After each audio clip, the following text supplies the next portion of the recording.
মসজিদ কমিটির সভাপতি, সাধারণ সম্পাদক সহ কার্যকরী পরিষদের নেতৃবৃন্দ,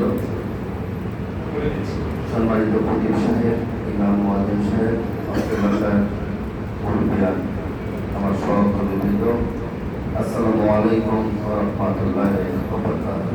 ওয়া আলাইকুম আসসালাম। জুমার নামাজ আদায় করতে এসেছি। আমরা যারা এখানে উপস্থিত আছি, আমরা সময় মতো জুমার নামাজটা আদায় করব। তার আগে 2 মিনিট সময় নেওয়ার জন্য আমি সকলের কাছে ক্ষমা চেয়ে নিচ্ছি।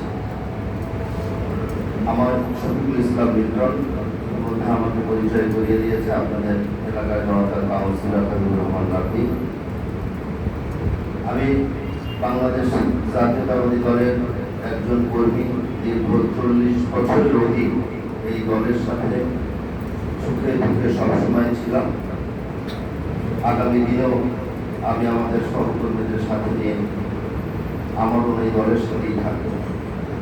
সে কারণে আমার প্রিয় নেতা, আমার প্রিয় নেত্রী, দেশনেত্রী বেগম খালেদা জিয়া, বিএনপির ভারপ্রাপ্ত চেয়ারম্যান, তিনি সরাসরি আমার নেতা জনাব তারেক রহমানের সরাসরি নির্দেশে ঢাকা 15 আসনে আমি কাজ করতে এসেছি এবং আমাকে উনি সরাসরি বলেছেন নির্বাচনের প্রস্তুতি গ্রহণ করার জন্য।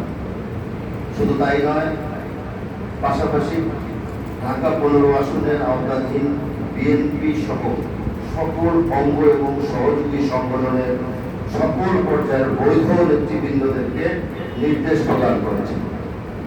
আমি আপনাদের দোয়া চাই, আপনাদের পাশে থাকতে চাই, আমি আপনাদেরকে আমার পাশেও রাখতে চাই।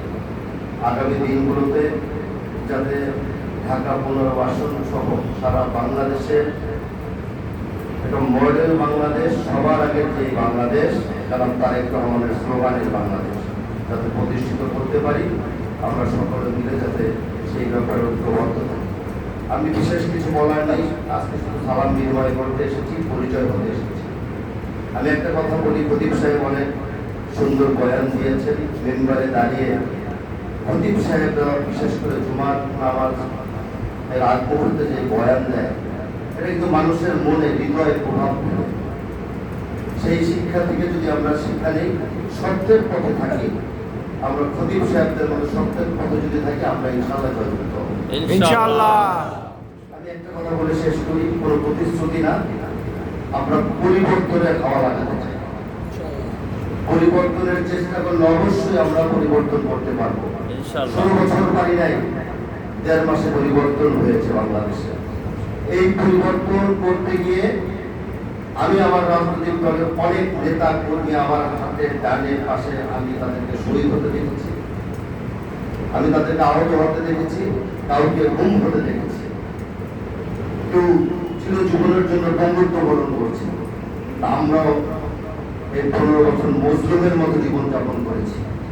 তাই চাই বাংলাদেশ এই স্থিতিশীলতার মধ্যে থাকুক, স্বাভাবিক গণতান্ত্রিক প্রেক্ষাপট তৈরি করে সবাইকে নিয়ে সবার আগে বাংলাদেশটা আমরা গঠন করব, এই আমার বক্তব্য। আর এই এলাকার বিভিন্ন ওয়ার্ডে বিভিন্ন মসজিদ মাদ্রাসা ইতিমধ্যে মুরব্বীদের সাথে মত বিনিময় করছি। এলাকার যে মূল সমস্যাগুলো, সেগুলো আমি ব্যক্তিগতভাবে এবং আমার দলের পক্ষ থেকে সেগুলো আমরা নোট আকারে লিখে রাখছি।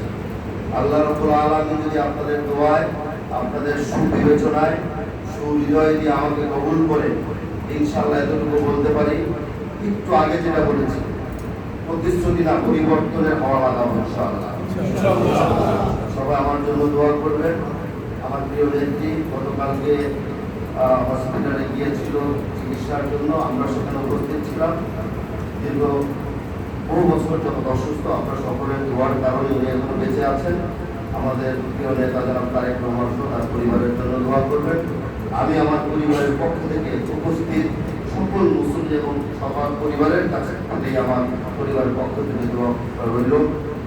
আমি আমার ছেলের জন্য দোয়া করি। আমার একটা সন্তান মণিপুর স্কুল থেকে এসএসসি করেছে, তার পরবর্তীতে বিএড সাইডে গিয়ে এইচএসসি পড়ে আমেরিকা থেকে পড়াশোনা করে এসে এখন বাংলাদেশের পেশায় একজন পাইলট, ইউএস বাংলার ক্যাপ্টেন। সবাই তার জন্য দোয়া করবেন। আমিও মণিপুর স্কুলে পড়াশোনা করেছি, মণিপুরও আমার জন্য। সবার কাছে যদি আমার কোনো ভুল ভ্রান্তি হয়ে থাকে আমাদের ক্ষমা করে দিবেন। আমি আপনাদের দোয়া চাই, আপনাদের যে কোনো আপদে বিপদে আপনাদের পাশে আমি থাকতে চাই।